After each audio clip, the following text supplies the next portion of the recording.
ভারত বাংলাদেশ সীমান্ত সিল করার আগে জয়ন্ত রায় চৌধুরী অনেকেই যারা উগ্র ধর্মীয় বিশ্বাসী এরকম মানুষরা মুর্শিদাবাদ ওই অঞ্চলগুলোতে গিয়েছে, এবং আপনি জানেন যে সেভেন সিস্টার্স নিয়ে তারা বেশ হুমকি ধামকি দিয়েছিল, চোখ রাঙানি দিচ্ছিল, নানানভাবে উত্তেজনামূলক কথাবার্তা তারা বলেছিল। আপনাদের কি মনে হয় তাদের একটি অংশ এরই মধ্যে ভারতের ওই অঞ্চলগুলোতে অবস্থান করছে?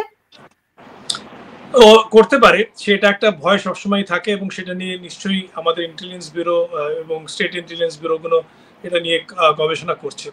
যাদের পিক আপ করা হয়েছে তাদের অবভিয়াসলি আন্ডার ওয়াচ বেশ কিছুদিন রাখা হয়েছিল, তারপরেই তাদের পিক আপ করা হয়েছে। কারণ একটা লোককে তো এমনি এমনি ওঠানো যায় না, তাকে আগে বুঝতে হয় যে সেই লোকটা আদৌ কিছু গন্ডগোল করছে কিনা, সে বিদেশি কিনা প্রথমত। কারণ কাউকে তো দেখে বোঝা যাবে না যে সে বাংলাদেশি না ভারতীয়, সব তো আমাদের তো ডিএনএ এক।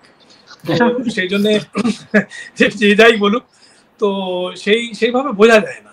তো সেই ফলো করে তাদেরকে অনেকদিন ধরে চিন্তা করে এটা করে। আর আমি দেখেছি, আমি তো 3 বছর কলকাতায় পোস্টেড ছিলাম, সেই সময় আমি দেখেছি ওয়েস্ট বেঙ্গল পুলিশ এ ব্যাপারে কিন্তু খুব সক্রিয়, খুব ভালো কাজ করে। ওয়েস্ট বেঙ্গলের গোয়েন্দা ডিপার্টমেন্ট যথেষ্ট ভালো কাজ করে।